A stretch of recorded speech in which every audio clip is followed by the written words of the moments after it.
loud. And let me give you permission also to record to your computer as well, Rocky. Okay. Belgic Confession says this about the eternal nature of the Son. We believe that Jesus Christ, according to his divine nature, is the only Son of God, eternally begotten, not made or created, for then he would be a creature. That's their statement against Arianism. He is one in essence with the Father, co-eternal, the exact image of the person of the Father, and the reflection of his glory. Being in all things like him, he is the Son of God, not only from the time he assumed our nature, but from all of eternity. Okay, so just to summarize, the Westminster Shorter Catechism explains God, who he is, this way. God is infinite, eternal, and unchangeable in his being, wisdom, goodness, justice, righteousness, and truth. Okay, so in every single attribute of God, whether his goodness or his righteousness, whatever the case may be, he is eternal, infinite, and unchangeable in all of those things.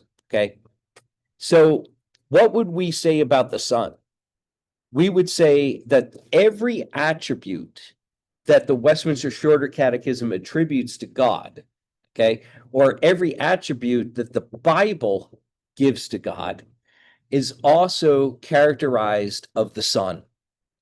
The Son is everything that the Father is. He is everything that the Spirit is. He is Spirit. He is infinite. He is eternal. He is unchangeable in his being, wisdom, justice, goodness, holiness, and truth. Okay, in everything that he is as God. Okay, he doesn't lose any of those attributes. He doesn't have any less of those attributes. He has all the attributes of the Father, and the Holy Spirit has all the attributes of the Father as well as the Son. Okay, so all three persons of the Trinity have their attributes there being the same as the divine. Okay, now having then covered that, we talked about the Son of God as he is in himself, as he is prior to creation, prior to the incarnation, prior to anything that God has done towards creation. Okay, the Son is all of those things. Okay, now we're going to talk about what happens when he takes to himself human flesh. The process, and here I want to bring into view, I'm just going to go ahead, jot it up on the notes. I'm referencing again John chapter 1, verse 14. Okay, the Word became flesh and dwelt among us. Okay, so that's a reference to the what we call the incarnation. All right, what happens at the time of the incarnation when the eternal Son of God becomes flesh, when he is born as Jesus of Nazareth? Okay, let me read my notes and then I'll comment a little bit. So hopefully this doesn't get too boring, but we're going to talk a little bit. You know how we talked about all the heresy that had to do with God, with Jesus's or the Son of God's divine nature? We're now going to talk about some heresies that have to do with his human nature after the incarnation. Okay. One of the things that we have to bear in mind, that the eternal Son of God, when he becomes man, when he takes human flesh to himself in the person of Jesus, he is at that point not only fully divine, but he is also fully human. So Jesus, being a man, right, is himself fully man. He is not partially man. He is not part man. He is not part God. He is not part man. He is not part angel. He does not simply appear to be a man. He takes upon himself a true and full humanity, while at the same time being of the same substance with the Father. So at the point of the incarnation, Jesus is one of substance with the Father, while at the same time being one of substance with man. Okay. So even in the days of the living apostles, there arose a view, a heretical view, that Jesus only appeared to be human. This heresy was called Docetism. I put it up there for the notes. And the word Docetism comes from a Greek word that means to appear. And the doctrine articulated the idea that Jesus didn't have real humanity. He only had what appeared to be. He looked like a human, but he was only God, right? So this is the opposite error of Arius, okay? Also, during the early church, particularly in the 4th century, notorious for denying the full humanity of Christ was a man by the name of Apollinarius. And I'm going to go ahead and type his name there for your reference. Apollinarius was actually a bishop of the church. So he was not just a pastor, but he was a pastor regarded as having a higher rank. So what is really notorious about Apollinarius is his proposal as having a great deal of plausibility, at least on the surface. His teaching was this, that the Son of God took on a real human body, but not a reasonable soul. Okay, so the earlier heresy, Docetism, he didn't take on a body or a soul, right? It only appeared to be. Apollinarius's view is a little bit more dangerous because it sounds reasonable. It says, okay. He took on a human body, but he didn't actually take on a human soul. Okay. Instead, the Son of God provide himself, the eternal Son of God, provided the spiritual aspect of the humanity of Christ. So what happens is you have a container, the body of Christ, and poured into that body is the divine spirit. Okay. So Jesus doesn't have a human spirit. He only has a human body, not a human spirit, according to Apollinarius. In other words, he does not have what the confession calls a reasonable soul. Okay. Now, a hero of the faith, a man by the name, I'm going to put his name in here, Gregory of Nazianzus. Let me make sure I spell it right. Also of the 4th century, Gregory of Nazianzus was a hero of the faith, and he said no to Apollinarius. Okay. And he said this, and I quote, this is a very important quote: that which is not assumed cannot be healed. Okay, this is what he means. The inner logic of that statement is this: if Christ was not fully human, in other words, a human body with a human soul, we who are body and soul as creatures cannot be redeemed. You understand that? Okay. Part of the reason why Jesus can redeem humans is because he himself was fully human, right? So that was Nazianzus's reaction against Apollinarius. Okay. So there was also, in addition to that, another heresy that I'm going to here go ahead and copy and paste into the notes. I know this is a lot, but this is important background. It's called Monophysitism. Monophysitism. Now, what is Monophysitism? It's this in its most basic form, most simply, Monophysitism is that there is only one nature in Christ, a divine nature. Okay? It's kind of like what we said about Docetism. It's kind of like what we said about Apollinarianism. There's only one nature in Christ, a divine nature. And at the surface, this sounds very pious, doesn't it? You know, it's like wanting to give all credit to God, wanting to make Jesus divine, which is a good instinct. But it forgot in doing that the full humanity of Christ, that Christ is also fully God as well as fully man.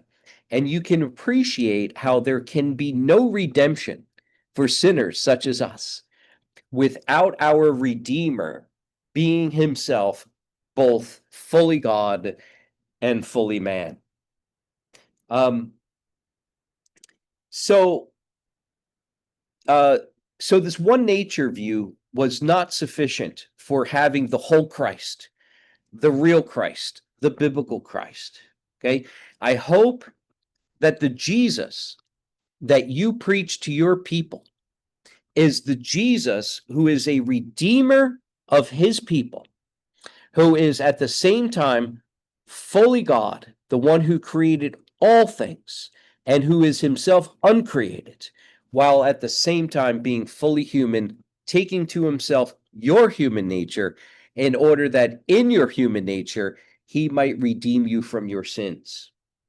Now, one more, well, maybe not just one more, but at least another one. Another heretic. It's always fun talking about heretics because we can correct them and we can prevent their errors, okay? Another man by the name of Eutyches, okay, 5th century. Eutyches is a monk, and he got confused in his teaching about Jesus. I won't get into all the details of the confusion here because it entails Greek words and Latin words that need not really delay us here. But what Eutyches essentially taught was that there was a blending of the two natures in Christ to make one nature. Okay? So you can see the problem, right? This idea of one nature is a problem because Christ has two distinct natures, a human nature and a divine nature. Eutyches said that the two natures actually came together, blended together to form one nature. Okay. Now, in reaction to this, there is another heresy, and you can appreciate the way that theology works, can't you? Because you get one error, and then sometimes the reaction to that error is another error. And what we need to do is to avoid both extremes in order to come to a singular central biblical solution. The other error opposite of Eutyches is, let me highlight and paste this, is Nestorianism. Okay, named after one of the heretics of the early church by the name of Nestorius. So Nestorianism named after Nestorius, who was an archbishop. So he was a big shot in the early church. And yet he got this wrong. So hope that we could appreciate this, that we're talking about really, really smart people with big positions in the church who were highly respected. And yet, despite all of the respect that they had, they still erred. They still made mistakes. And if they could make those mistakes, so can we. So we have to be very careful on this. Nestorius believed that not only did Jesus have two natures, but he had two persons. You can imagine what a disaster of a theology that is, right? So the Redeemer, who comes to save his people, is not only a redeemer of two natures, but he's a redeemer of two persons. He's a two-person redeemer. And so he's not a redeemer, he's redeemers at that point, right? Because you got two persons. And what orthodoxy, of course, said is that pox on both of those houses, Nestorius, Eutyches, what we have biblically in Jesus Christ, the Redeemer, is we have one person, the Son of God, who is at the same time two natures, divine and human. At the point of the incarnation, the eternal divine Son of God takes to himself then a human nature and is so united in that human nature that without confusion or separation, he is one person who has two natures, a divine and a human nature. Now, in response to all of this, the Council of Chalcedon, let me go ahead and jot that down.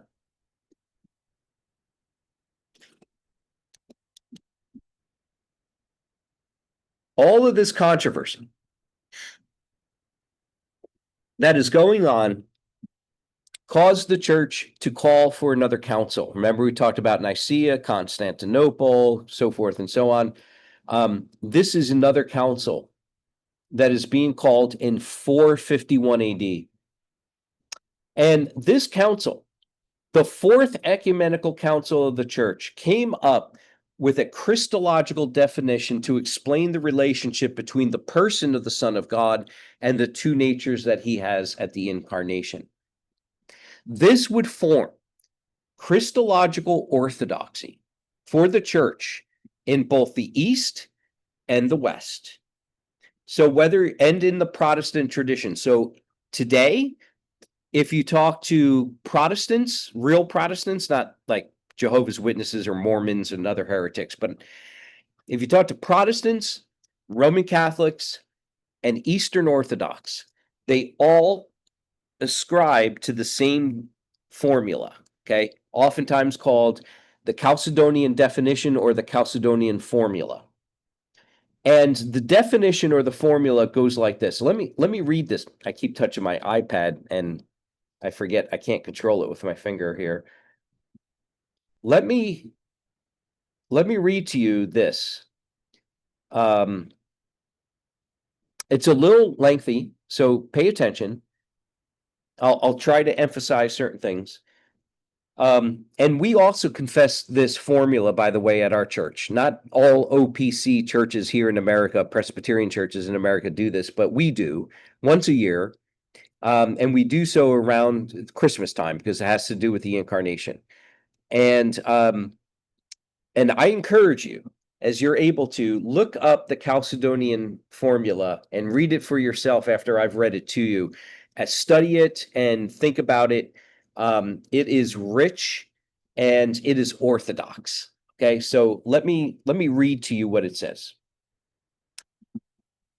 Therefore, following the Holy Fathers, we all, with one accord, teach men to acknowledge one and the same Son, our Lord Jesus Christ, at once complete in godhood and complete in manhood. In other words, fully God, fully man.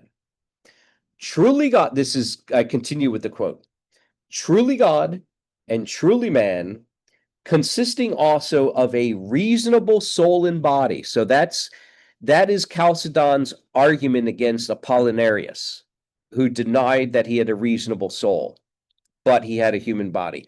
So what Chalcedon is emphasizing is that Jesus in his humanity at the incarnation has a real body and a reasonable soul. Okay? I continue. Of one substance with the Father, as regards his Godhead, his divinity, and at the same time of one substance with us as regard his manhood, his humanity. Like us in all respects, apart from sin. In other words, his human nature is just like ours, except for ours is sinful. His was not. apart from sin, as regards his godhood, begotten of the Father before all ages, that is to say, from eternity past. But yet, as regards his manhood, begotten, okay, in time. Okay, his manhood, his humanity is begotten by the Holy Spirit in the Virgin Mary in time. We'll get to that more in a moment. Okay. But yet, as regards his manhood, begotten for us men and for our salvation of the Virgin Mary. We'll talk more about Mary in a little bit.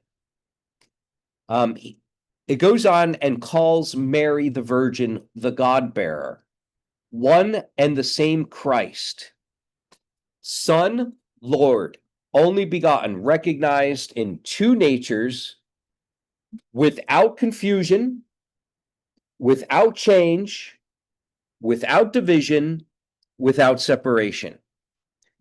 Without division and without separation. Those are the four key words that you find in Chalcedon are these: confusion, change on the one hand, and the denial thereof, and division and separation on the other hand. Okay? So in other words, the two natures are not blended, Eutyches. The two natures are not separated into two persons, Nestorius. Okay? So Chalcedon rejects both Eutychianism and Nestorianism. Okay? The distinction of natures being in no way annulled by the union of the two natures in the person, but rather the characteristics of each nature being preserved and coming together to form one person and subsistence, not as parted or separated into two persons, that's against Nestorius, but one and the same person, the Son and only begotten God, the Word, the Lord Jesus Christ, even as the prophets from earlier times spoke of him, and our Lord Jesus Christ himself taught us, and the creed of the fathers has handed down to us. Okay? This is important. I want to emphasize this part of the Chalcedonian formula. It says this: each nature being preserved and coming together to form one person. Okay? So the one person of the Lord Jesus Christ has two natures that in the union of those two natures in his person remain distinct, preserved. This is what I mean. At no point does Jesus in the incarnation lose any of his humanity. In the incarnation, Jesus does not increase his humanity to become something more than humanity. In the incarnation, his divine nature is never diminished. His divine nature never becomes any less than divine. It never becomes like man. It doesn't change. The eternal divine nature of the Son of God has, in the incarnation, all the characteristics of God. In the incarnation, he remains infinite, eternal, and unchangeable in his divine nature. And in his human nature, he remains finite, temporal, limited, and changeable. Okay? And this is where Christology gets dicey. This is where Christology theologians go off the rails on this very issue. And it's important that we get this right. When Jesus is conceived and born, he is conceived and born as one who is and remains both natures at the same time. And the Bible itself gives us testimony to that fact when it talks about things that Jesus does or knows that only God can do or know, And when the Bible describes for us things that Jesus does as a human, that only a human can do or know, okay? And we'll explain that some more as we go along. So bear with me if you're not following 100%. We're going to illuminate all that in a moment. But it's important to understand the preservation of the natures in the incarnation, okay? Jesus does not become more than human in the incarnation, and Jesus does not become less divine in the incarnation. In the incarnation, he remains fully divine and fully human throughout the course of his life into his glorification into heaven and forever. And I want you to understand, if I can, I'm sorry about this. I'm taking a little bit more time on this than perhaps is normal, but this is important. Some people think this, that in the incarnation, Jesus lays aside his divinity or some of his divine attributes when he becomes man. False. He doesn't lay aside any of his divinity when he's fully divine in the incarnation. Some people think that when Jesus dies, he loses or is separated from his divine nature. False. Some people think that at his resurrection and glorification into heaven, Jesus regains his divine attributes. False. Okay? Throughout the entire existence of Jesus, from the point of the incarnation and his conception in the womb of the Virgin Mary into eternity future, when we will see him face to face with days on end, he is, he was, and he shall always be the divine Son of God in and with human flesh. Always human, always divine. At the point of the incarnation, without interruption, into eternity future. You see that? He is always the incarnate Son of God, the incarnate divine Son of God. Okay? Does that make sense? Tracking? Okay? All right. Good. Wonderful. Okay. Now, there's one more important aspect of Christology, which I need to introduce here. And I'm only going to touch upon it here. Okay? I'm going to unpack it a little bit more later. Okay? It is this idea, and I'm going to type it in. It's the idea of the en-hypostasis. Okay? I'll explain what that means.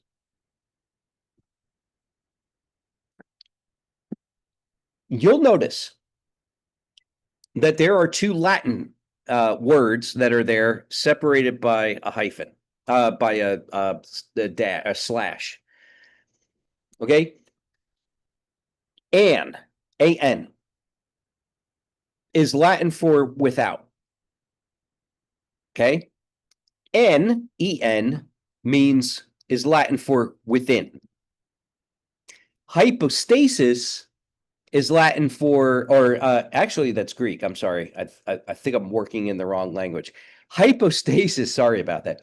Hypostasis means person. Okay? So this is what we mean. Let me put it in the most simple, basic form. Remember, the incarnate Jesus is one person who has two natures. Okay? That means that when the person of the eternal Son of God takes on human flesh, the flesh that he takes on does not itself have personhood. Okay? What he takes on is a nature, not a person. Otherwise, what do you have? Nestorianism. You have two persons, right? You have then on that basis, you would have, on Nestorius basis, you would have the eternal person of the Son taking upon himself a personalized or a human nature with a personhood. You have two persons. Okay. We can't have that. There's only one person, the person of the eternal Son of God. Okay. So the human nature that he takes to himself, we must understand, doesn't have personhood. It is simply a nature. Theologians, you'll be surprised, theologians and pastors get this wrong all the time. And it's frustrating to see because we have a history that teaches us otherwise. Okay. What happens then in the incarnation is that human nature, though itself impersonal, it's on hypostasis, it's without personhood, ends up getting personalized en-hypostasis, en-hypostasis, en-hypostasis. It gets personalized by virtue of the divine person who has united himself to it. That means that when we treat Jesus Christ, we treat him as a person inseparable with two inseparable natures. That's going to be important for later as we go on to discuss some of the more details, okay?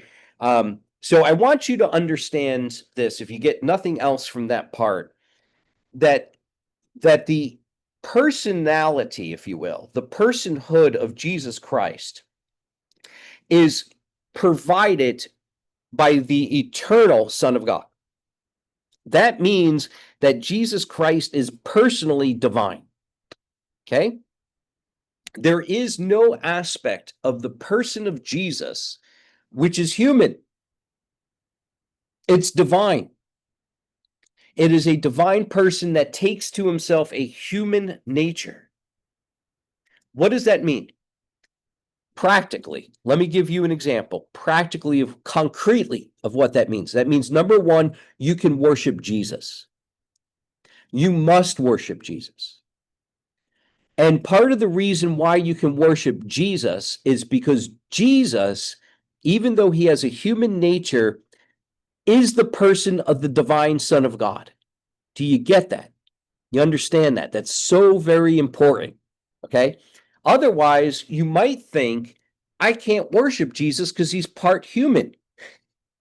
He does have a human nature, but you're not worshiping the human nature in abstraction from the person. You're worshiping the person. We don't worship natures. We worship persons. You see that? So that's why this doctrine, even though it seems abstract and you got the Greek language and all that stuff, is so very important. Here's another reason why it's important, okay? Could Jesus have sinned? No. You say, or somebody might say, but he was human. And if he's human, he could sin because we're humans and we can sin. No. Why? Because he takes to himself a human nature. Human natures don't sin. Persons sin. Right? Jesus takes to himself a human nature, but is himself a divine person. Can divine persons sin? No. God cannot sin. Jesus is God. You worship him. He cannot sin. Okay? Last concrete, I said two, one more concrete example. Maybe this one's a little more controversial, but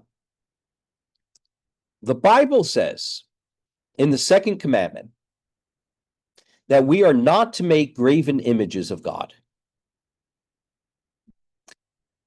May you make graven images of Jesus?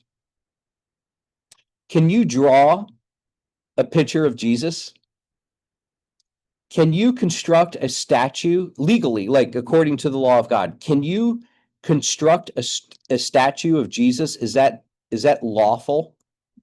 It's not. You may say, or some people say, well, you know what? Jesus is human, which mean, and I can draw humans, right? So why can't I draw Jesus since he's human? And the reason why you can't draw or construct statues of Jesus is because he is a divine person. And you cannot draw pictures of any person of the Godhead. He forbids it in the second commandment. Okay. If you draw a picture of some man, of some human nature abstracted from a person, all you've got in that picture then is abstract human nature. You don't have Jesus.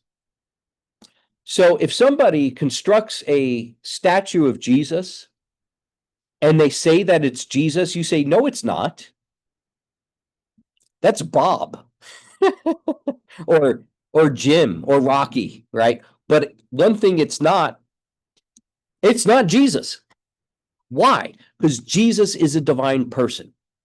And you cannot create an image, whether drawn or formed into a statue, of God. Okay? So this is the reason why I'm belaboring this point on Christology, because it has practical implications for both the worship and the piety of the church of the Lord Jesus Christ. Okay?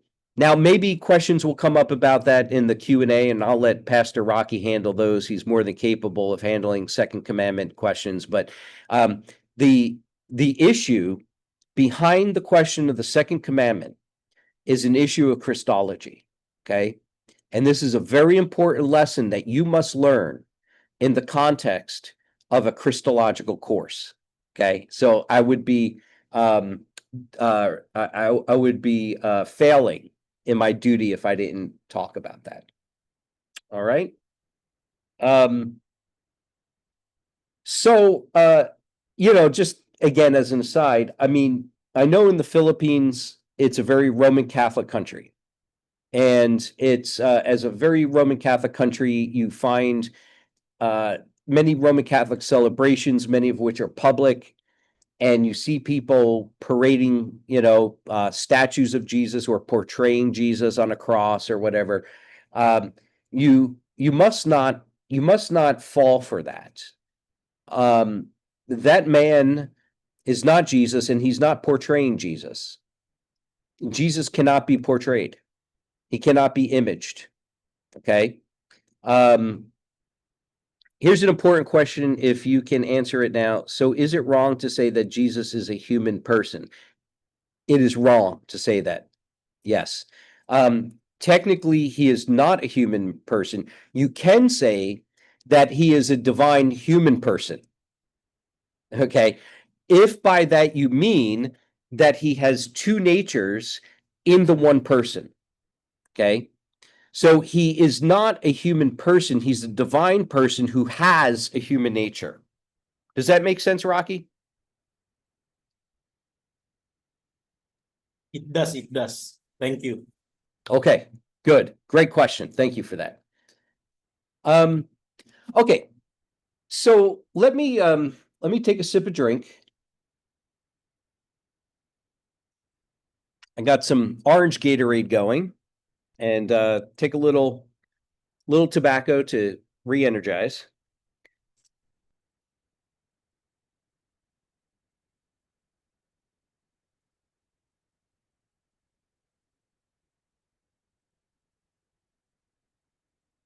And let's talk about the testimony of the medieval church to the doctrine of the incarnation. Okay. So how is it that the Middle Ages understood these things? So during the Middle Ages, the controversy over Christology was all but in the past. Chalcedon had already spoken, and the issue of the two natures of Christ in the one person is already settled.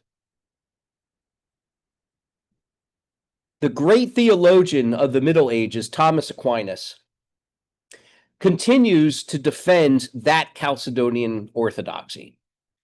Now, we can say a lot about Thomas Aquinas. I've been reading Thomas Aquinas for a good long time, but I'm not going to say everything that can be said here about Thomas. It'll be boring, and we won't really get to a whole lot of substantial stuff. But I'm going to say a couple of things. Because Thomas Aquinas believed in the very thing that I just articulated, the en-hypostasis doctrine, he also gives it a new and fresh statement. Okay. Oops.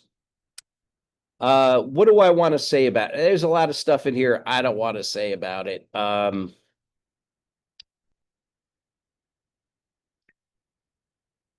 Let me just say this, and again, I'm going to repeat some of the stuff I've already said, so pardon me for repeating, but it bears repeating because it's important. Okay, St. Thomas Aquinas will argue that the union of the two natures took place in the person, hypostasis, in the person. It was a hypostatic union. I'm going to put that down here.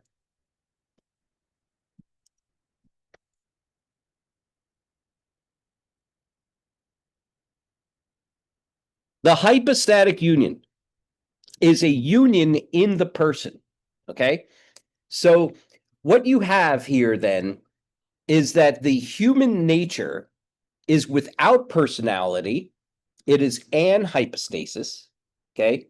And it takes place, the union takes place then in the person of the eternal Son of God.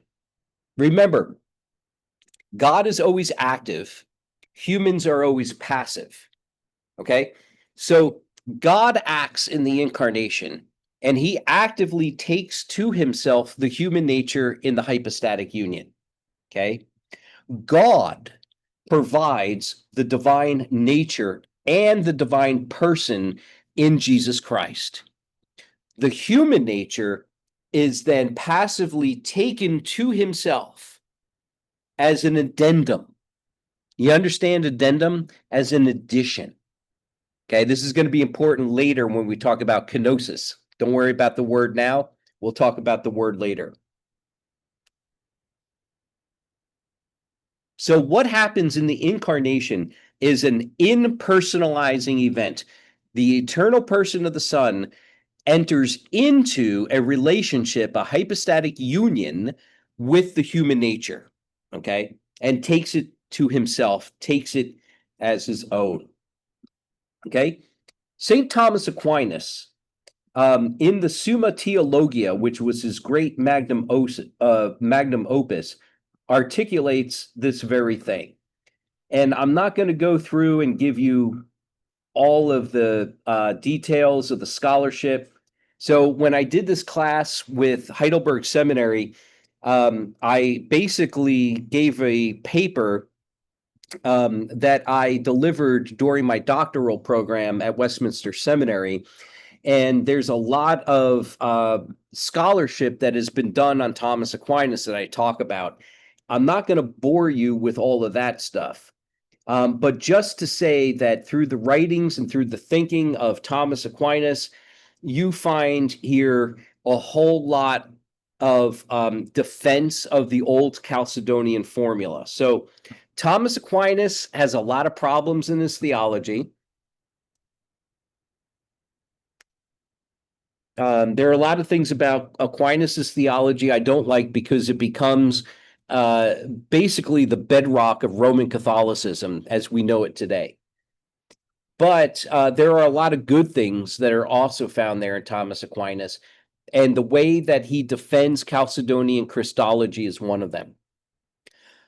Let me just say one more thing about the hypostatic union that Thomas Aquinas highlights that's so very important. And I'm going to put, this time it is Latin. I promise you that I definitely have it right here. This is Latin. Tertium quid is a word I want to introduce to you. Tertium quid translates into the English simply as third thing.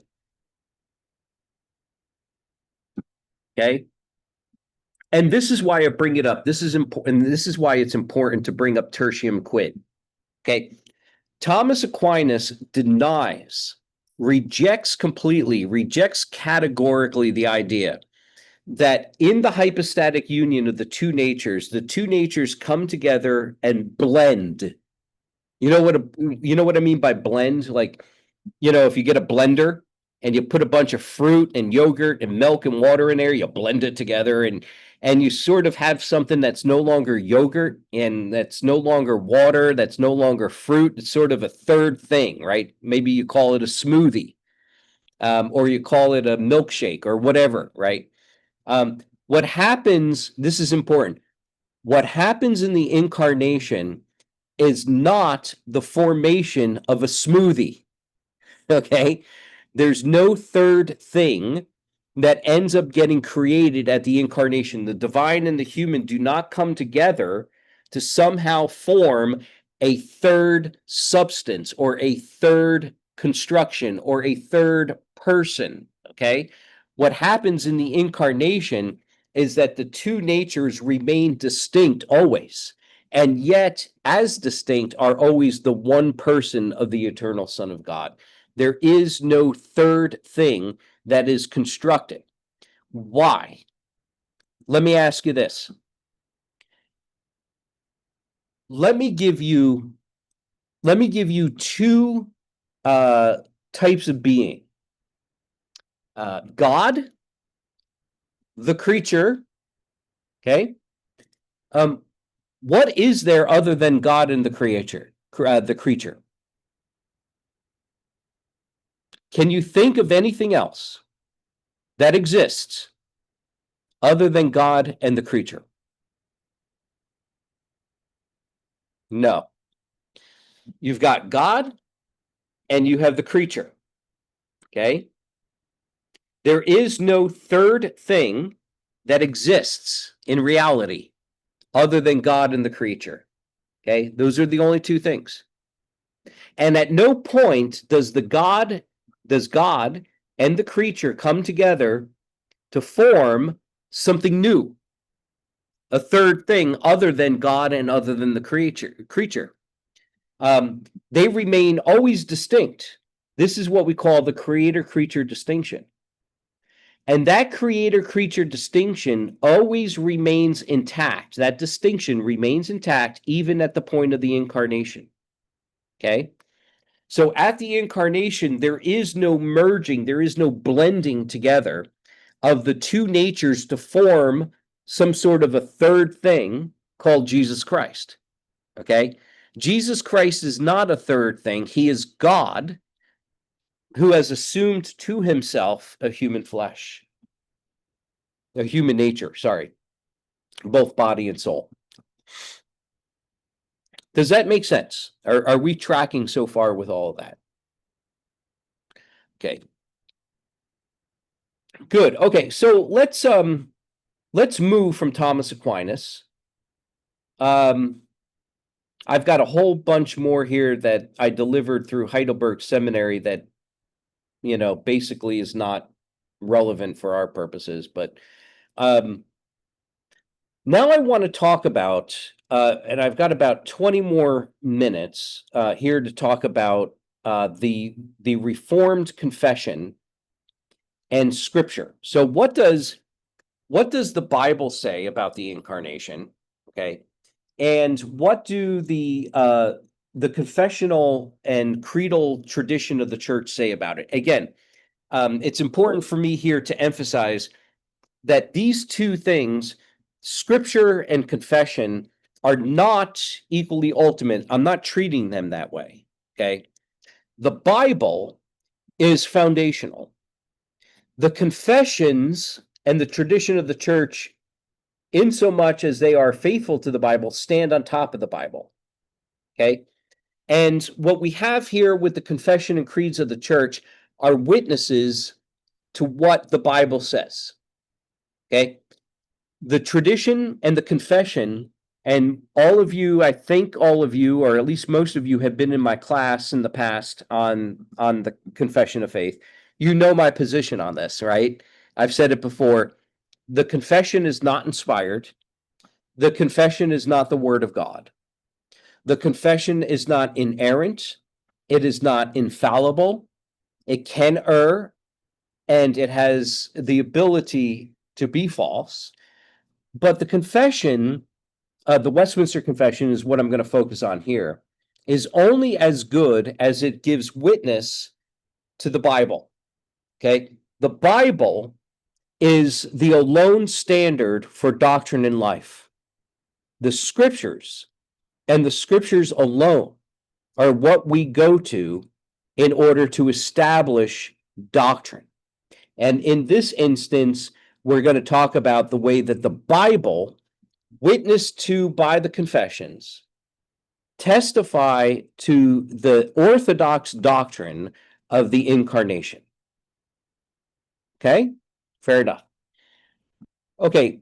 There is one other thing I wanted to say that I don't think I take up. Maybe I do, maybe I don't. Before we get into the confession and scripture first, confession second, I want to just offer you some comments about the virgin birth. A couple of things about the virgin birth, because we've already talked about the way in which Jesus was incarnate of the Virgin Mary. Let's talk about what that means, what it doesn't mean. We're going to get into a little bit more about Mary later, but for now, I think it's important to say a couple of things. Number one, let's see where to start. Okay, so during the time of about 100 years ago, 100 to 150, 160 years ago, there was the rise in Europe, particularly Germany, and then here in the United States came the rise of what was called theological liberalism. Okay, it was called liberalism because the theology it taught was different than the theology of the Bible and the theology of the Protestant churches for centuries. And it was liberal because it was moving away from the Bible and from the tradition of the church, okay? Particularly about the virgin birth of Jesus, okay? Liberalism, theological liberalism, as it came to rise in influence in Germany and then in the United States, denied the virgin birth, okay? It said Jesus was not conceived by the Holy Spirit. It taught that Mary was not a virgin, okay, when she conceived, but Jesus was simply a natural human birth of a natural human woman, the product of a natural human relationship between Mary and Joseph. Okay? Nothing supernatural, nothing miraculous. It was just a regular run-of-the-mill, everyday pregnancy that was conceived according to normal, ordinary procedure. Okay? That's what liberalism taught. During the time of the rise of liberalism, a man by the, I'll drop the name in here. I've talked about him in our past conferences. You may recognize his name, you may not. But Gresham Machen was an American Presbyterian, and he wrote a book called The Virgin Birth. And in that book, The Virgin Birth of Christ, and in that book, he defends the traditional biblical doctrine that Mary was a virgin and that she was conceived by the Holy Spirit and that it was a miraculous event. Okay. And so, biblically speaking, when we look at the testimony of Scripture, we have to come to the conclusion that Mary indeed was a virgin at the time in which she conceived. I mean, That is very clear from the testimony of Holy Scripture. And the Bible makes it clear it was the Holy Spirit who worked a miraculous work within her in order that she might be the bearer of God himself, the Messiah, namely Jesus Christ. And so the question, however, at the time of the Reformation, there were problems with Mary, okay? Because the Roman Catholic Church went too far with Mary and said that instead of her just being the humble servant who bore the Son of God in her womb and gave birth to him and cared for him and raised him, that she was also worthy of worship because she was sinless. And so if you have ever heard of the doctrine of the Immaculate Conception, the Immaculate Conception is a Roman Catholic doctrine, and it doesn't talk about Jesus's conception. That's not what the Immaculate Conception doctrine teaches.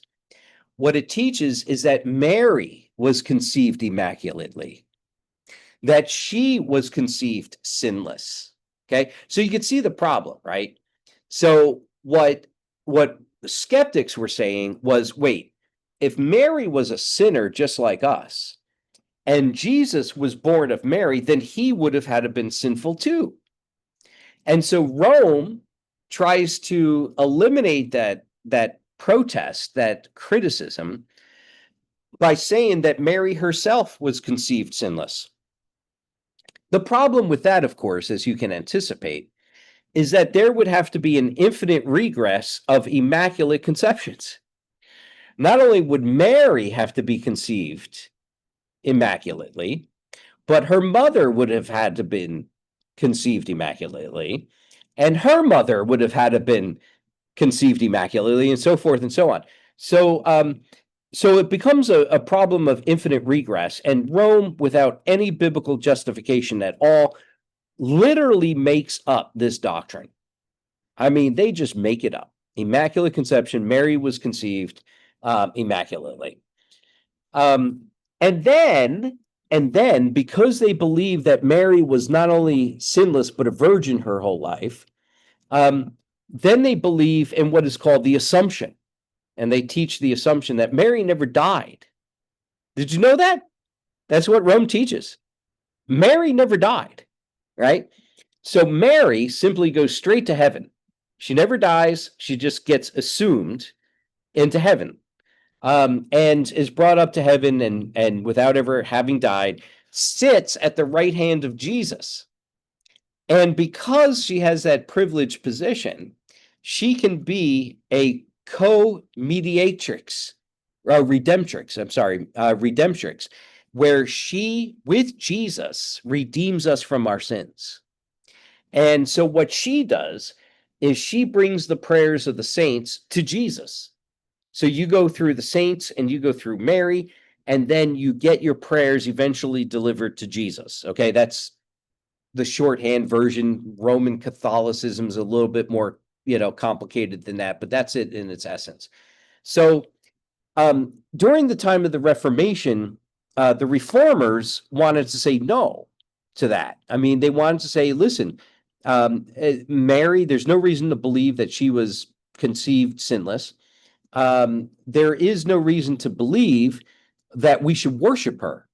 Now, Roman Catholics of a modern sort are clever. They'll say things like, oh, we don't worship her, we venerate her. It's the same thing. It's the same thing. They pray to her, they sing hymns to her, they worship her in church by singing praises to her, and it's worship. They can call it veneration, but really it's just worship. So don't be duped by that. One of the things, however, that remained debatable at the time of the Reformation, many reformers, including Luther and Calvin, actually believed that Mary retained her perpetual virginity. So even after Jesus was conceived and then born, Mary lived the rest of her life as a virgin.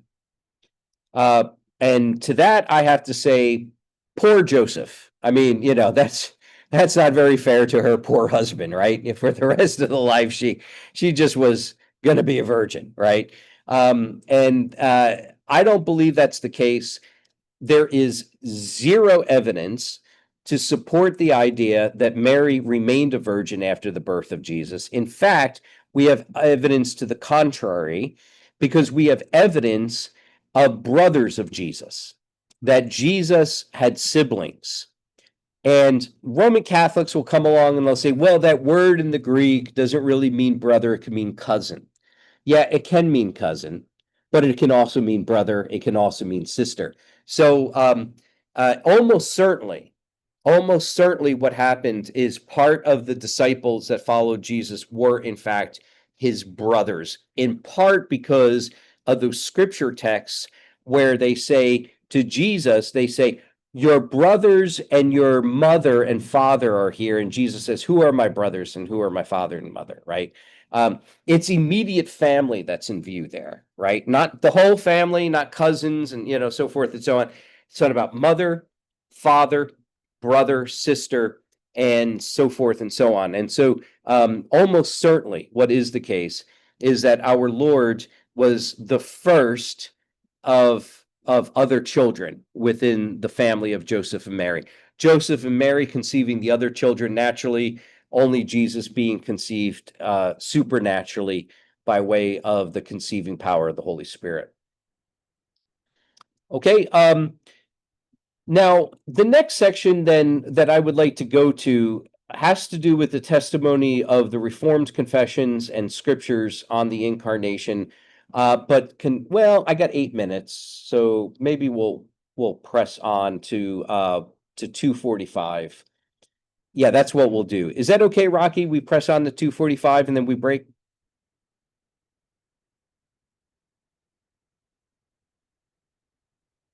Okay, great. We'll press on. And then during the break, I'm going to take a break for 15 minutes and then we'll resume again at 3 p.m. No problem. Thank you. Okay, great. Okay, so now we want to turn to the testimony of the Reformed confession and scriptures. We want to set forth a non-speculative case for Chalcedonian Christology. What do I mean by that?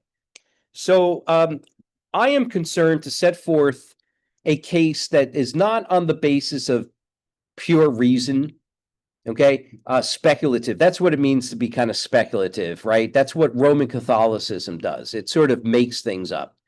I want to give a biblical and theological case for Chalcedonian Christology, okay?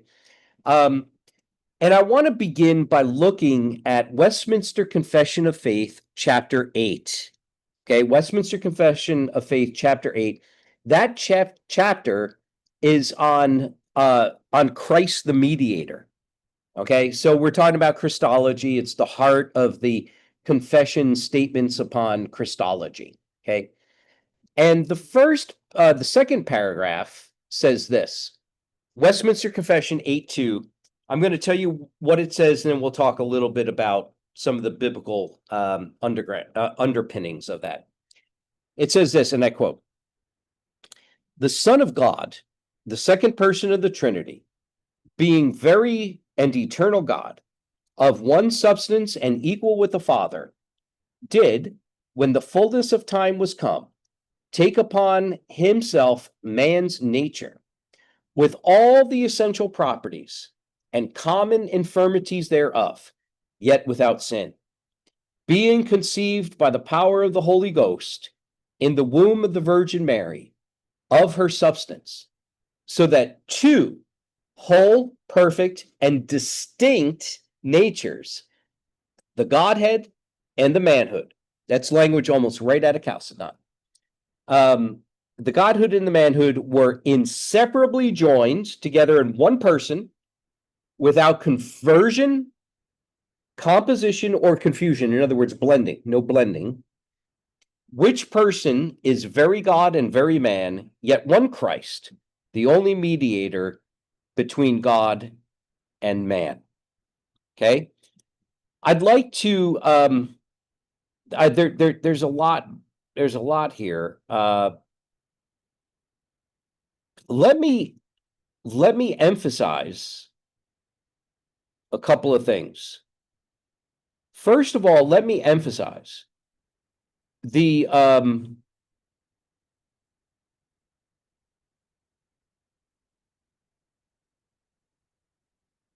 common infirmities thereof. Okay, this is important. Okay, Jesus took upon himself all of the essential properties of human nature, not sin. And yet at the same time, he also, with that human nature, received common infirmities with man. What does that mean? I'm tired. It's 2:00 in the morning, almost 2:00 in the morning. Jesus got tired as well. Okay. I'm not hungry now, but maybe in an hour or so, I'll start getting hungry. Before lunchtime, maybe you were hungry. Certainly after these lectures, you will be hungry. Jesus got hungry, right? What else? You remember at the funeral of Lazarus, right? What happened? What did Jesus do? I mean, besides raising Lazarus from the dead, right? He wept, right? He cried. He got sad, okay? So things like that, and we've talked about this in the Christology part before.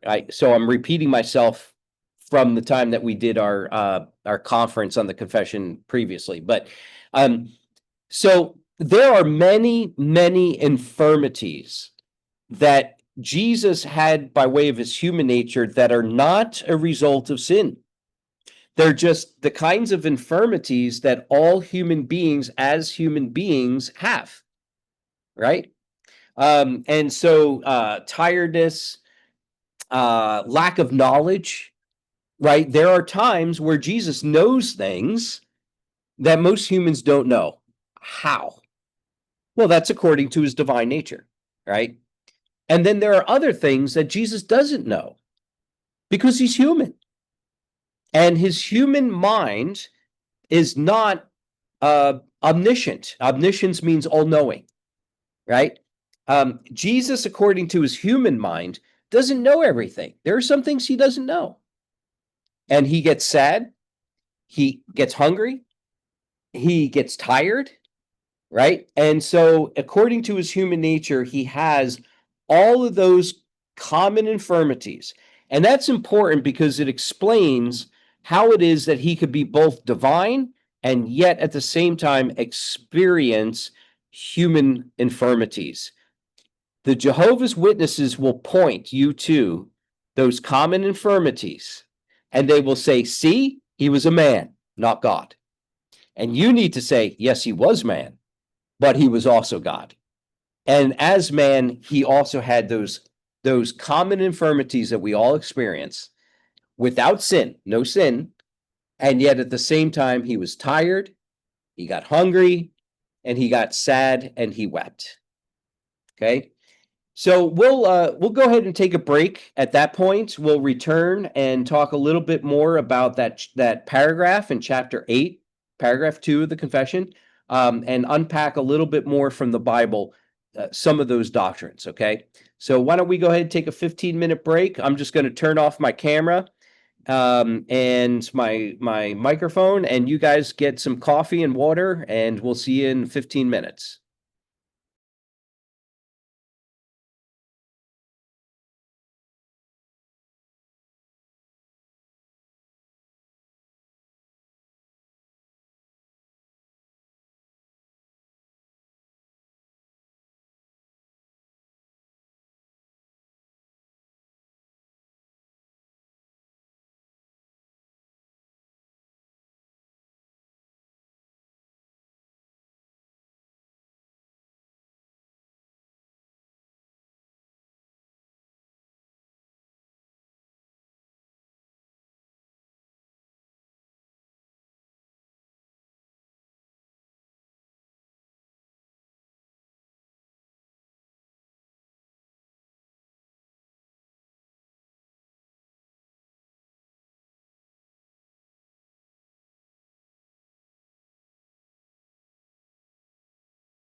So you are now ready, Dr. Cassidy? I am.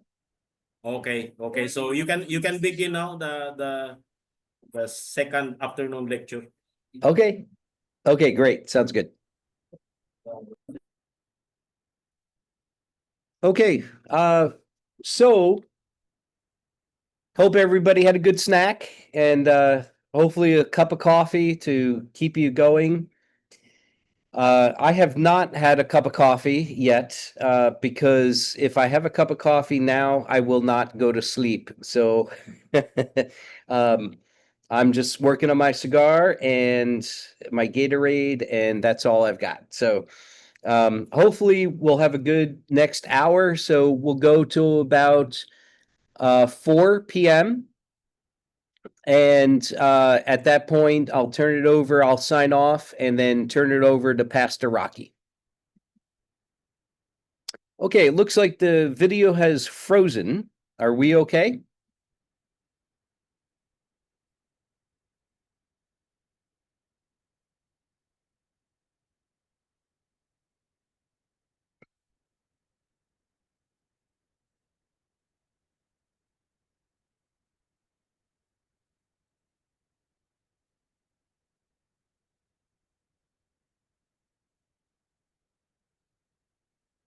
We good?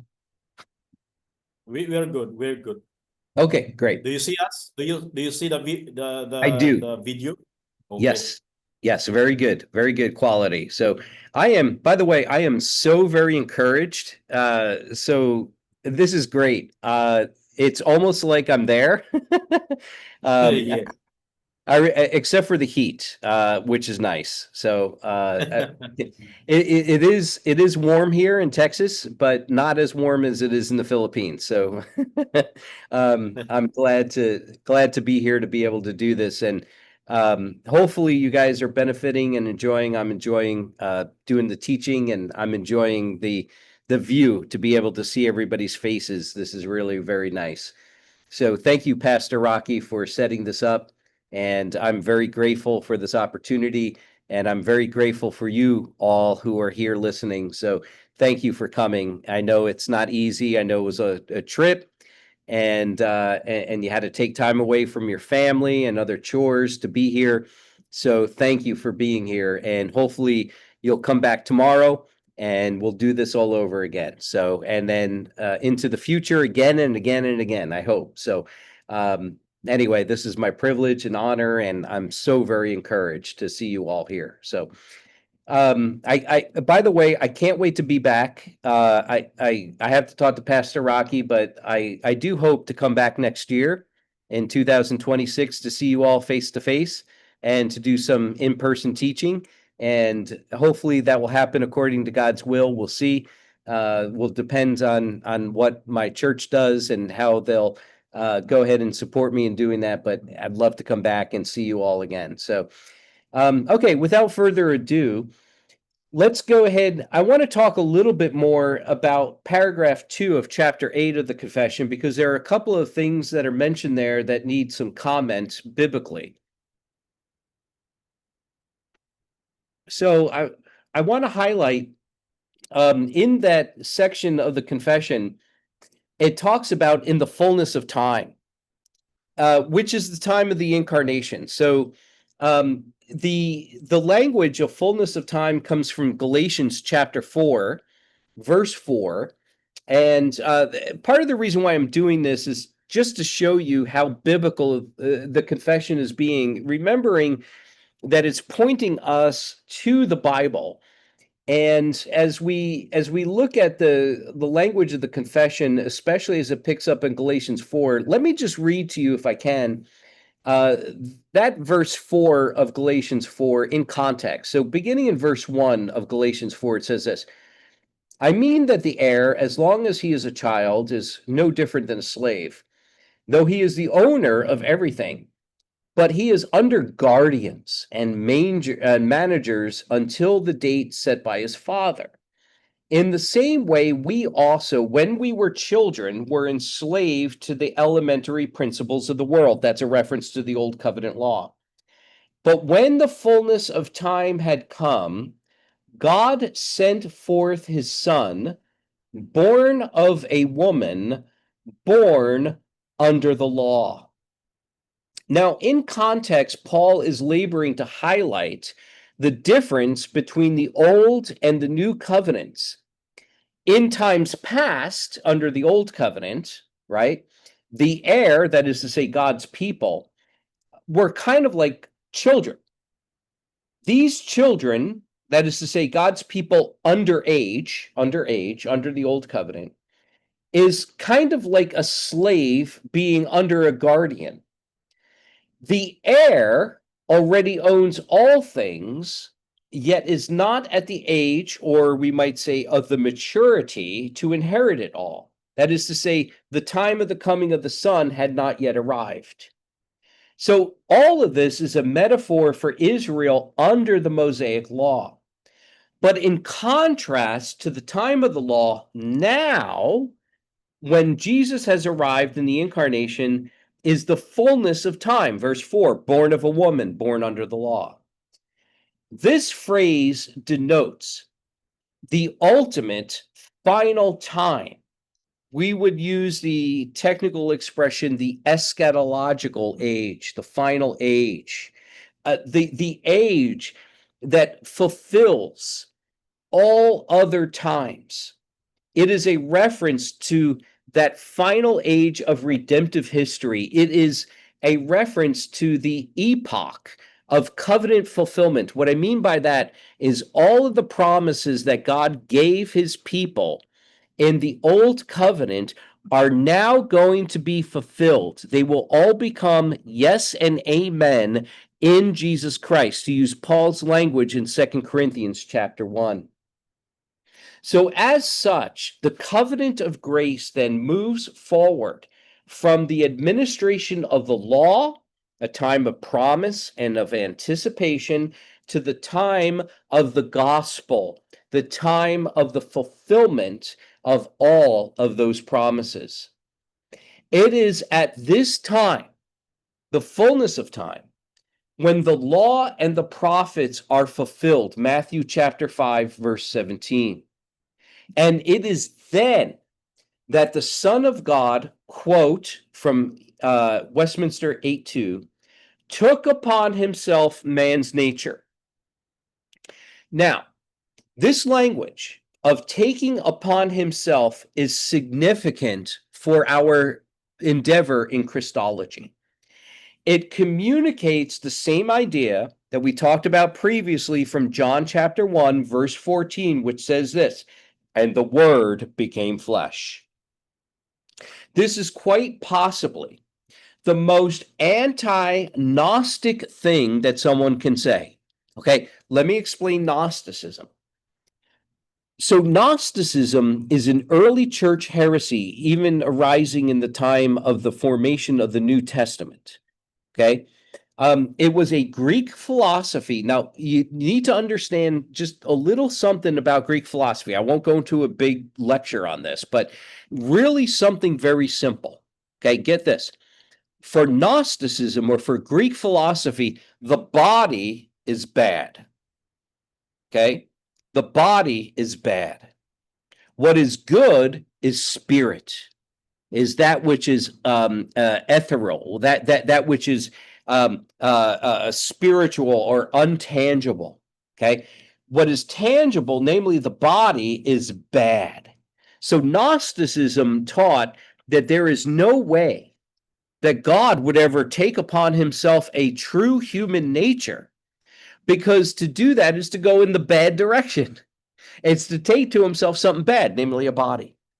Okay, but what does John say? John says that the Word became flesh, right? And by the way, what John means there by saying flesh, really what he means is real humanity. He's not talking about just a body, but he's talking about flesh in sense of human nature, which consists of both a physical body as well as a reasonable soul. Okay? So why is it that God would ever do that? But that is the glory, that is the majesty of the new covenant that God comes in the form of our flesh, yet without sin, in order to redeem us from sin. Okay? In the incarnation, God is finally God with us in a way in which God has never been before. Never before has God taken to himself human nature or human properties. He has never taken to himself any limitation until the time of the incarnation. And he takes to himself a limited human nature without, get this, without limiting himself. God does not become limited as he takes to himself limited human flesh. The flesh is limited, he is not in the incarnation, right? So even in the incarnation, as Jesus takes to himself a limited human nature, never at any point limits his divine nature. Okay? It's important to understand. Okay, so also here, I just want to make a side note. The word become that you find in John chapter 1, verse 14, the word became flesh. That idea of becoming, that idea of having became flesh, does not denote or indicate any change in the person of the Son of God. When the Son of God takes on flesh, he does not become something that he was not before. Okay, that's important to recognize. He takes to himself something that he never was, but he does not, as divine, become something other than what he ever was, namely divine. It is true, before he was not the God-man, he was and shall always be the eternal Son of God. Before, he was not Jesus of Nazareth, but at the incarnation, he takes to himself that which he had not before.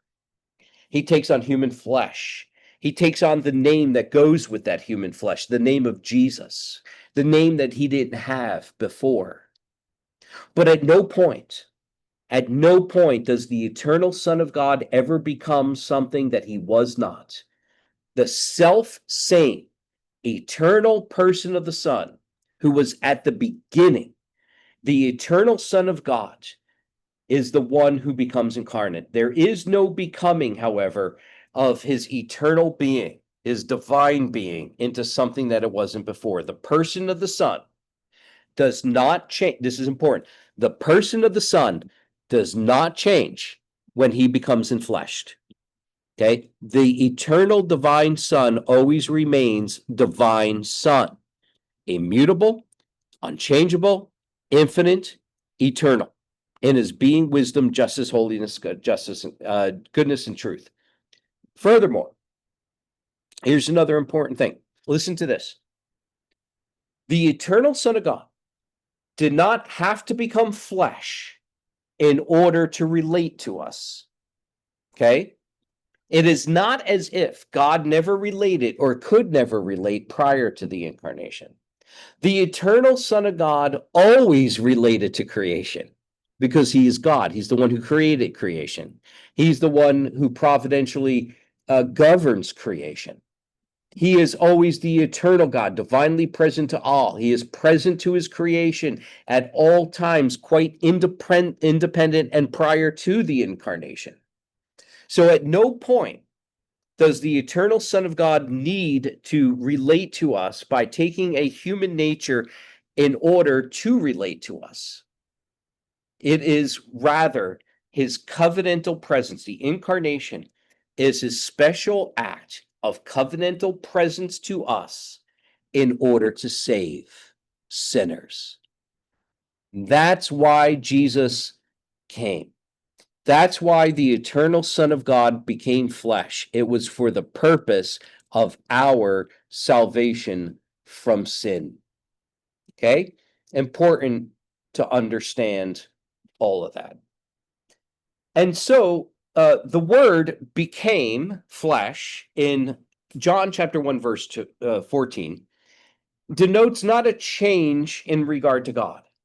Rather, it denotes a change in the covenantal relationship that God now forges with his people. From the beginning, God created all things. He himself was uncreated. God, given the fall of Adam into sin, willed to come in human flesh for our salvation. That is key. In this way, we can say that he emptied himself in an act of humiliation. Ephesians chapter 2. This emptying, however, according to Ephesians chapter 2, this emptying, however, was by addition, not by subtraction. This is what I mean.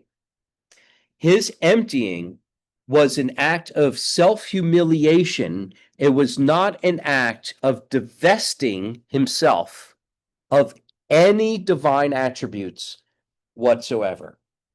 The flesh he took onto himself in no way alters his divine person or his divine nature. The divine person never becomes something other than what he was before. A human nature was added to the divine nature without changing the divine person. A human nature was added, and yet at the same time, the divine nature and person never change. It is true, a new relationship is forged in the incarnation. That's true. A new relationship obtains between the person of the Son and the creature, namely us. It is also true that in the incarnation, the human nature of Christ changes. The human nature of Christ changes, but the person of the Son and his divine nature never changes. That is because both prior to and subsequent to the incarnation, the person of Christ is always and only the person of the eternal Son of God. And the Son is only and always divine in nature. Let me read to you. Did I say Ephesians before? I meant Philippians chapter 2. I think I might have said Ephesians 2. I apologize. It's getting late or early, depending on how you look at it. But it's Philippians chapter 2 that I was looking at. Commenting on Philippians chapter 2. And let me, I'm going to read the text of Philippians 2 in a moment. But let me offer you some comment here from Dr. Lane Tipton. Dr. Lane Tipton of Reformed Forum's professor of biblical and systematic theology, says the following, and I find this very insightful. So listen carefully. I think this is helpful. This is what he says. Quote, this is Tipton.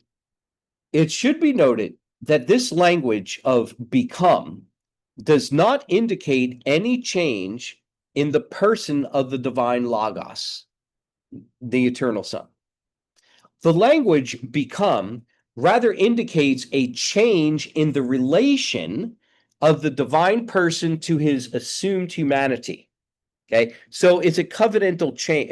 This is me comment. It's a covenantal change in the relation, not a change in the divine person. Okay. As Herman Bavinck taught, this is again Tipton saying, there is no change in God in the work of creation or in the act of incarnation.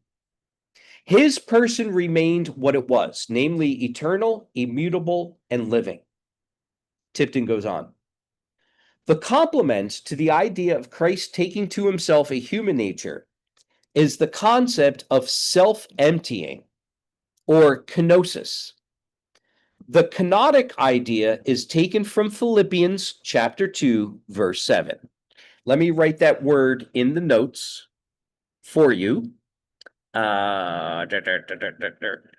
Okay, kenosis. Okay, you see that word there, kenosis? It's a Greek word. It's a Greek word that's found in Philippians 2:7. Okay, and he's going to comment on what that word kenosis means and doesn't mean. It translates roughly into self-emptying, okay? But let me read Philippians 2:7 in context. I'll begin at verse 5 and I'll read to verse 8. And that way you get a sense of the context and then explain what it means on the other side, okay? Okay, Philippians 2, verse 5.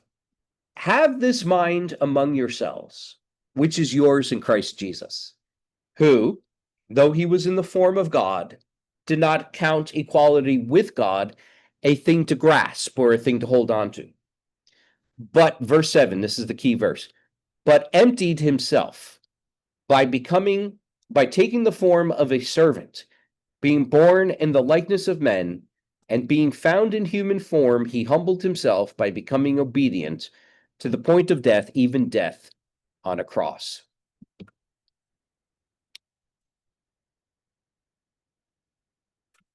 Let me just get this here. So the Greek word in verse 7 is the word keno, where we get the word kenosis, and it means simply empty.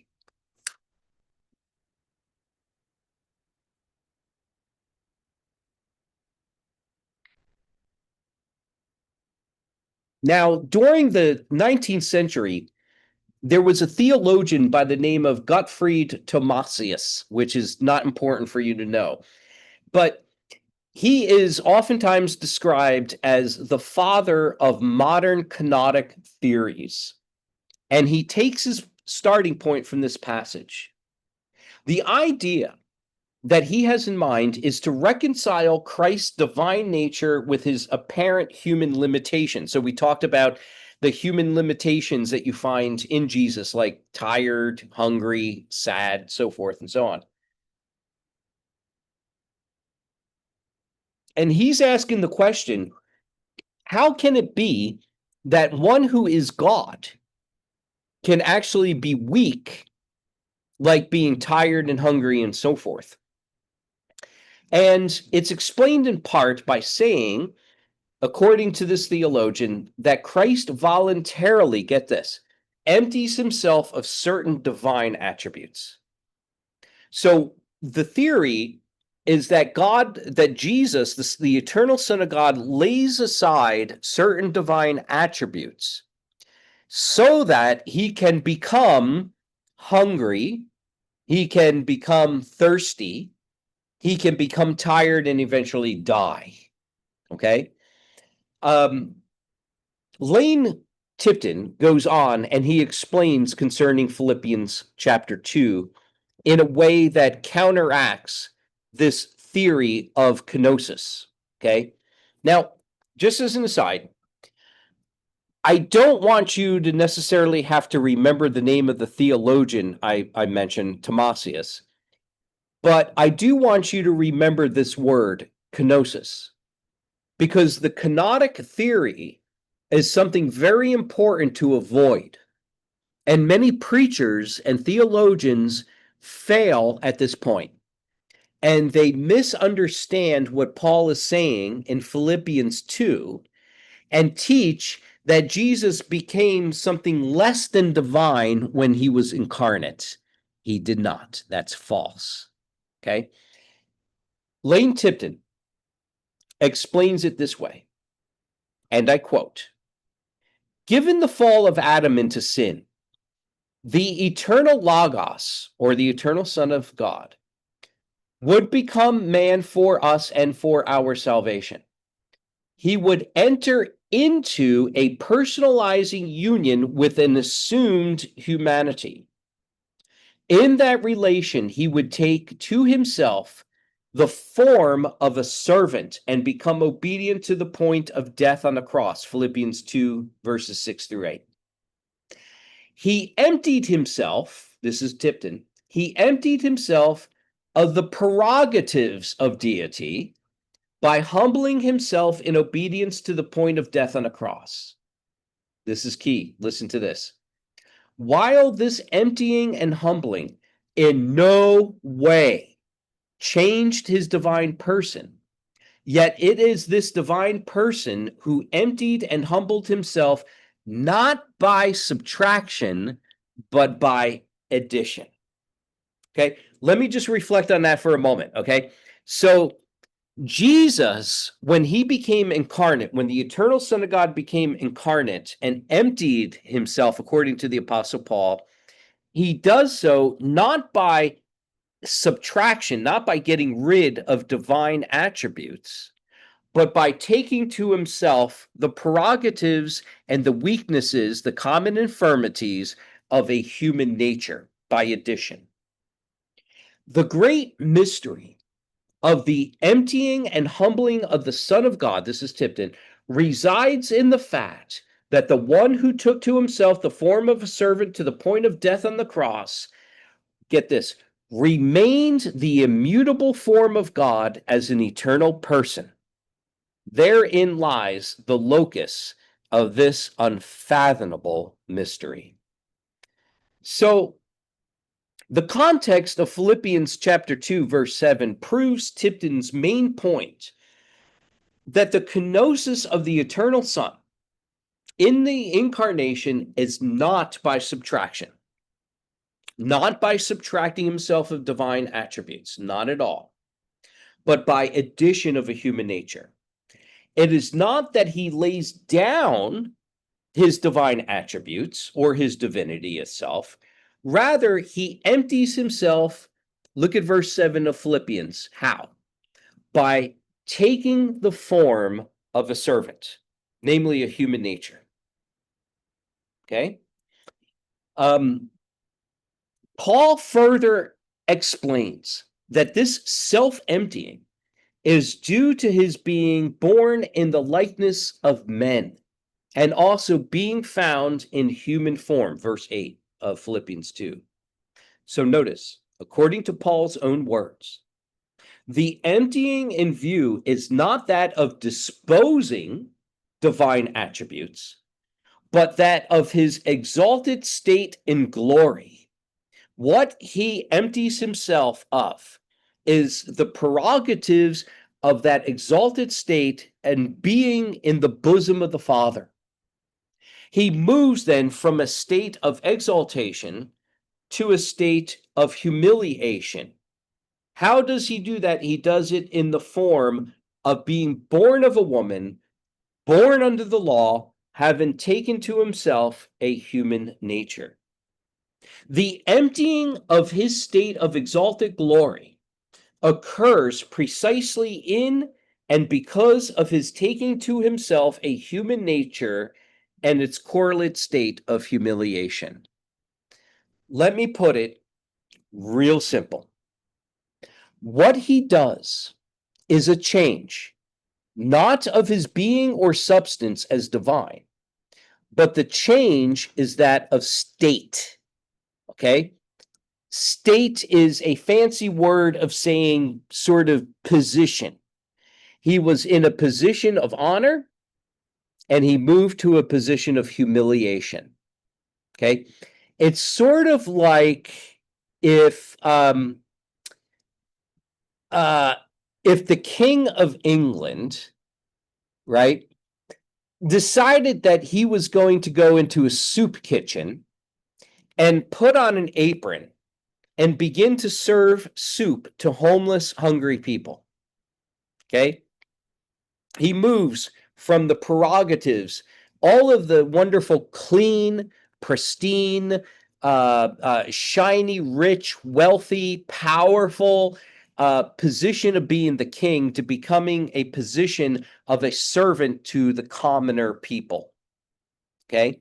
It's a move of status from exaltation to humiliation, not one in which he empties himself of any divine attributes, but rather takes to himself by addition a human nature which enacts this state of humiliation. Does that make sense? We tracking?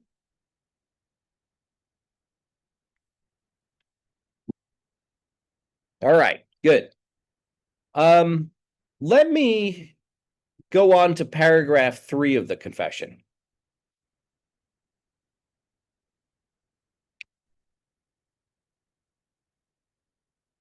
Paragraph 3 says this. The Lord Jesus, in his human nature, thus united to the divine, was sanctified and anointed with the Holy Spirit above nature, above measure, having in himself all the treasures of wisdom and knowledge, in whom it pleased the Father that all fullness should dwell, to the end that being holy, harmless, undefiled, full of grace and truth, he might be thoroughly furnished to execute the office of a mediator in surety, which office he took unto himself, but was thereunto called by the Father, who put all power and judgment into his hand and gave him commandment to execute the same. So, while he loses absolutely no divine attributes in the incarnation, and while in the incarnation his human nature remains human, the human nature nevertheless experiences certain benefits of the union. Okay? What are some of those benefits of the union? Number one, by virtue of the union, his human nature was sanctified. Not that how we think about sanctification, like the purification of sin, because he had no sin, right? But he was sanctified, that is to say, set apart for the purpose of God, and sanctified in such a way that his human nature can never sin. And so if you ask the question, is it possible, could it be that Jesus would have sinned? And you think about the temptation of Jesus, right? Remember the temptation of Jesus? He goes into the wilderness. He's there for 40 days, 40 nights. And there he's tempted, right? 3 times by Satan. And you wonder, speculatively, you wonder, could it, I mean, Jesus sustained all of that temptation without sinning, but you wonder, could he have sinned? Right? And the answer to that is no. He could not have sinned. Why? Because his human nature was sanctified. It was set apart. It was protected from ever becoming sinful. And he's anointed by the Holy Spirit. His human nature is anointed by the Holy Spirit above nature, having in him all the treasures of wisdom and knowledge, in whom the Father was pleased to dwell as the fullness of deity. So it's important to note there that while the human nature of Jesus in the incarnation, so get this, let me back up. In the incarnation, the divine nature of Jesus never loses divinity. He never loses any divine nature. And in the incarnation, his human nature is never elevated to become divine, right? His human nature is not divine. His human nature remains human, right?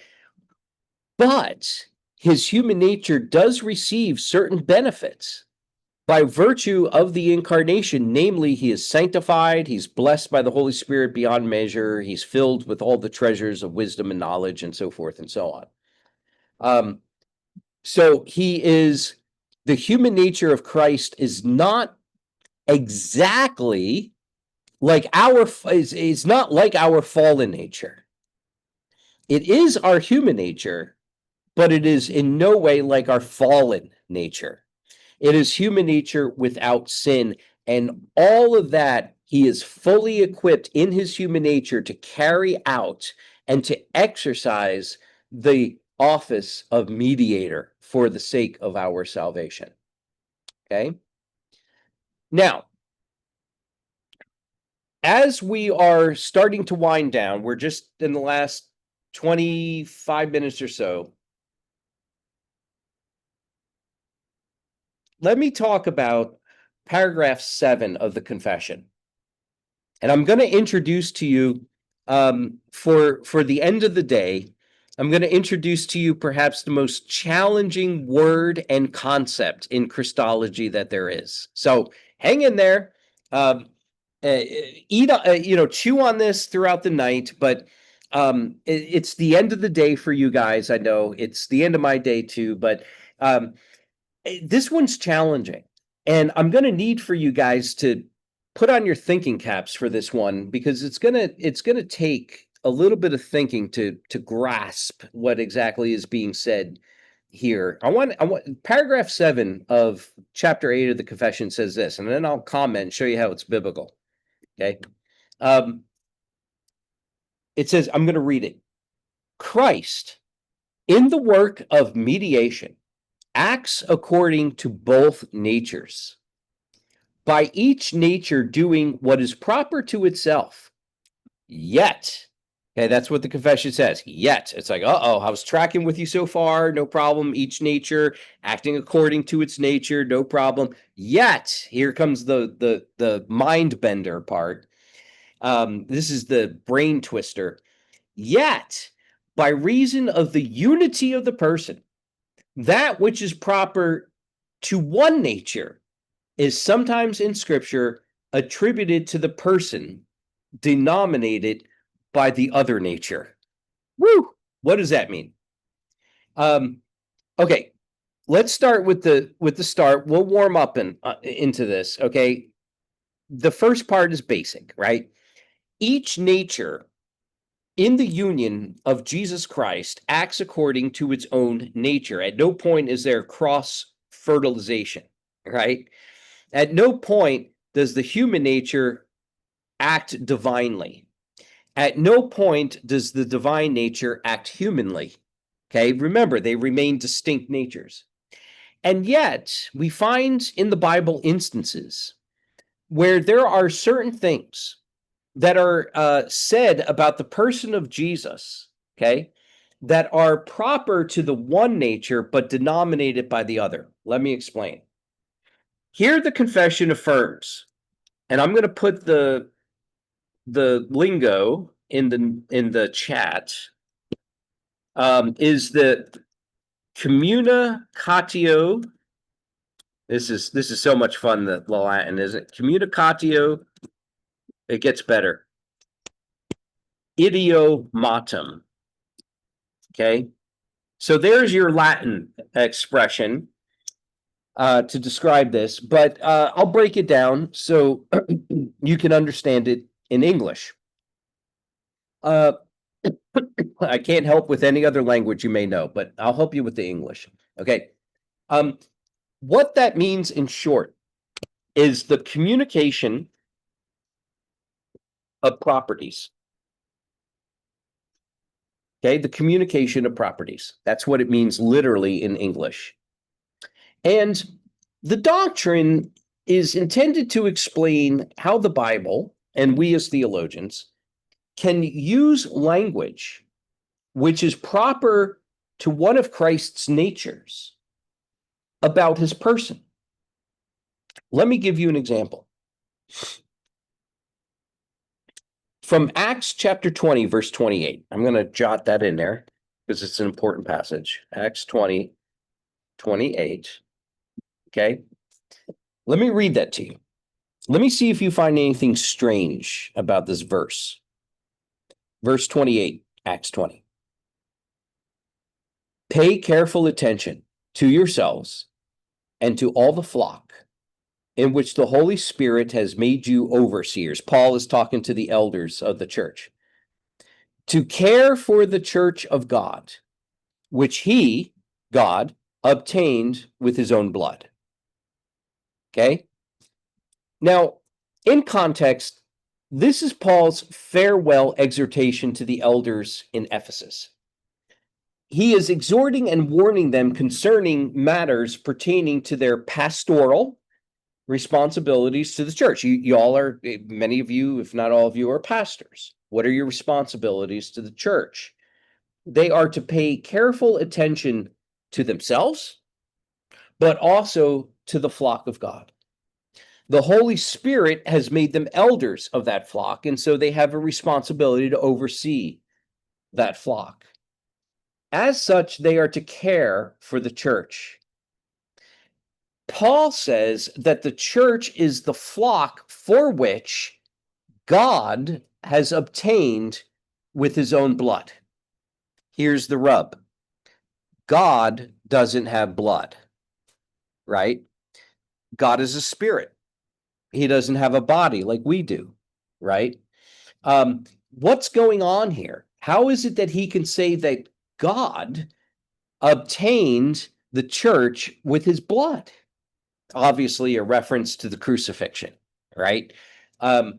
Blood, which is proper to the human nature of Christ, is here attributed to the person of Christ, here called God. Divinity is attributed to his humanity, namely his blood. So what's going on? All the while, we understand that Christ is acting according to both natures, each doing what is proper to itself. So that in the work of mediation, particularly here on the cross, the two natures never become confused or conflated, while at the same time they can never be separated. So when it says that Christ was thirsty, when it says that he slept, wept, hungered, or died, he did all those things only according to the human nature. Yet, each of those things are rightly said about his person, but can never be said about the other nature, namely the divine nature. But things proper to the human nature can never be attributed to the other nature. So when it says that Christ was born of a virgin, we can never say that the divine nature was born of the virgin. Yet the person whom Mary bore was most certainly the Son of God. In this way, then, the natures are never confused, conflated, or converted. At the same time, they can never be separated. So, indivisibly, united in the person of the Son are these two natures. And it is because of that union that we can speak about the person as a whole in terms that are appropriate to the one nature or the other, even while using that language indirectly or inappropriately of the other nature. And since the union of the natures are in the person of the divine Son, any attribution of attributes of the human nature can only be said improperly of the person or of the divine nature. Likewise, any attribute of the divine person that is attributed to the person of Christ, when denominated by what is proper of the human nature, is improper attribution. I'll explain this in a moment. So, for example, the Bible says that Jesus is the same yesterday, today, and forever. When we call or we name the person of Jesus by what is proper to his human nature, namely Jesus, yet we attribute to him divine attributes, namely being the same yesterday and today and forever, we are practicing the Communicatio Idiomatum. We are not saying that the human nature of Jesus is immutable. Not at all. The human nature stays human, the divine nature stays divine, and yet at the same time we can say of Jesus that he is the same yesterday, today, and forever, as it says in Hebrews chapter 13. Now, an example of all of this that I think will make concrete for you is found in church history over what is called the Theotokos controversy. Again, I'm going to explain all this. It seems fuzzy now. It'll become clear in a moment. Okay, the Theotokos controversy, which was eventually settled by the church at the Ecumenical Council of Ephesus in 431 AD. And it concerned the question as to whether or not Mary was the mother of God, if Mary should be referred to as Theotokos. That's what Theotokos means. It means God bearer. Okay. Otherwise, you could translate it as mother of God. Okay. Is it proper? Is it right for the church to call Mary the God bearer, the mother of God? Now, while objections to the title are understandable, the Orthodox landed on affirming that the title Mother of God was proper to attribute to Mary, and altogether condemned the teaching of Nestorius, whose two-person Christology so separated the natures and the persons that it was presumed, according to Nestorius, that Mary gave birth to a human person abstract from the divine person of the Son. Contrary to this, the Orthodox affirmed that the union of the person was so intimate, without confusion or separation, that where the human Jesus was, there also was the person of the eternal Son. He was conceived by the Holy Spirit, therefore, from the moment of conception, he was always God in human flesh. Mary can no more bear the human nature of Christ without his divine person than can we enter a place with just our bodies and not our souls. Okay, so let me put it concretely to you. Okay, here was the heresy. The heresy was that Mary was like a tunnel. She was a conduit. What other word can we use? She was a delivery system, a car, a train, a truck that simply delivered the humanity of Christ. And at no point, at any point, could she be said to bear, to hold, to care for, to mother the Son of God. Okay, so you see what happens there. You could see the Nestorianism, can't you? The human nature of Jesus goes through Mary. The divine person stays outside of Mary. Okay, but what we're saying, what the Orthodox has always said, is that at the point of the incarnation, the human and divine nature without separation are so joined that what Mary bears, what comes through Mary's womb, what gets nursed and cared for by Mary is no one other than the Son of God. Okay, even though at no point did the eternal divine Son of God become dependent on Mary for his existence or for his continuing abiding life. Okay, that's crazy.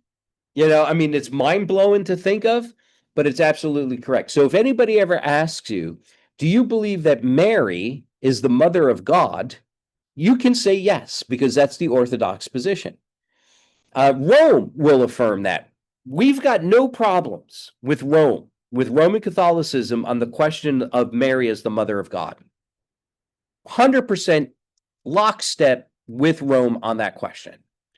Where we disagree with Rome is where they say that Mary had to be conceived without sin, and where Mary was ascended into heaven bodily without death, and where Mary is therefore to be prayed to and to be worshiped or venerated, if they like to. I don't care if they use worship or venerated. We're to do neither to Mary, okay? We can think highly of Mary, which we should. She was a godly, saintly woman who was called by God for a very special task, right?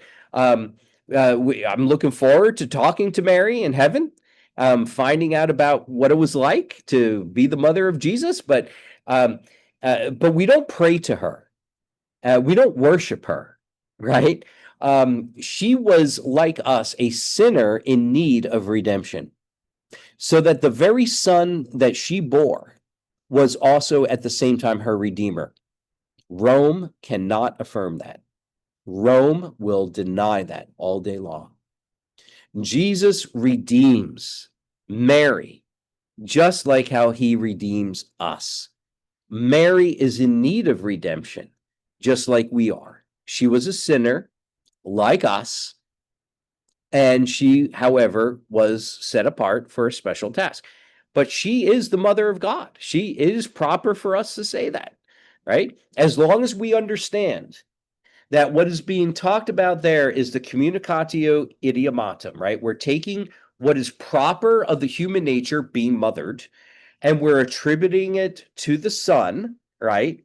The person of the Son, Jesus, and we are using the language that is most proper to the Son, namely God. Okay, so this is the way that we speak about Jesus Christ, but we ought not to think that at any point there is a transfer of divine attributes to the human nature of Jesus in order to call Jesus the son of, in order to call Mary the mother of God. At no point is there a transfer of divine attributes to the human. At no point is there transfer of human attributes to the divine.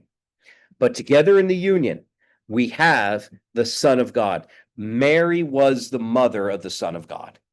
There's no problems in saying that, as long as we understand we're speaking in terms of the Communicatio Idiomatum. Okay. The same would be with the death of Jesus. Okay. So, did God die on the cross? Yes, he did. Did he cease in his existence? No, he did not. Right? How is it that we can say that God died on the cross? We can only say it because Jesus in his human nature died, which was united to his divine nature, the nature of the Son of God. Okay? So we are speaking about the person. We're attributing the attributes to the person, and we are saying about the person that he died, the person of the Son of God that he died, that God died. You can say that as long as you understand that the divine person and the divine nature at no point experienced itself death or ceasing in existence. Okay? So, one last thing about this, and we're going to get into this again more tomorrow, but just one other comment about this point about the death of Jesus. Okay, what you need to understand is that when Jesus died, what was separated from his body was his soul. Okay, his soul, where did his soul go? It went into heaven. Where did his body go? It went into hell. Not hell like the place where there's burning flames and Satan is with a pitchfork stabbing the body of Jesus. No. When we say hell, what we mean is the grave, the tomb, right? The place of death.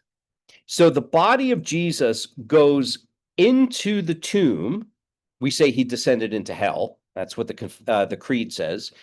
His soul goes into paradise. How do we know that? Because Jesus said to the thief on the cross, "Today you will be with me in paradise," right? So his soul goes into heaven, paradise. His body goes into the grave, the tomb. Where does his divine nature go? It goes where it's always been, with his human nature. So the divine nature of Christ remains united with his soul in heaven and with his body in the grave, even during the 3 days that he remains dead in the tomb, right? At no point is there a separation of the natures. At no point is there a disincarnation, right? A de-incarnation. At no point does the two natures of Christ ever separate, not even at death. So that when Jesus is raised from the dead, he is raised as the God-man. When he is dead in the tomb, he is dead as the God-man. When he ascends into heaven, he ascends as the God-man. When he intercedes right now at God's right hand for you and for me, he does so as the God-man. When you see him, when you die, you see him as the God-man. And when you worship him in the new heavens and the new earth with all of the church of God, you worship him as the God-man forever and ever and ever. At no point does the incarnation ever cease. He is always incarnate as the God-man. Does that make sense? Right? Do I get a thumbs up? All right. Good. Rocky, I am somewhat reluctant to get into the next section at this point, only because I fear it will take us well beyond the point, and I feel like I've given the brothers and sisters a good dose of hard theology that they need to perhaps sleep on and think about throughout the rest of the day and the evening. So maybe what we'll do is stop here for today. I'll turn it over to you, Rocky, to do the summary of what I've said, and then to field any questions that might be among the students. Is that fair? Okay. Okay. No problem. Okay. Very good. Then I will bid you all a good night, and God bless you all. Take care, sleep well tonight, and then God willing, we'll see you tomorrow in the morning. Okay, so God bless you and may you sleep well. Oh, I you very will. See you all. Love See you. you. Bye. Yeah, before you go, I forgot to record this last afternoon lecture, so that's just to let you know. So Okay, you very good. can- I've recorded it. We'll figure it all out on the other side, and I'll make sure I get you all the videos. Okay, thank you very much. Okay, you got it. Take care, y'all. Bye-bye. Bye bye.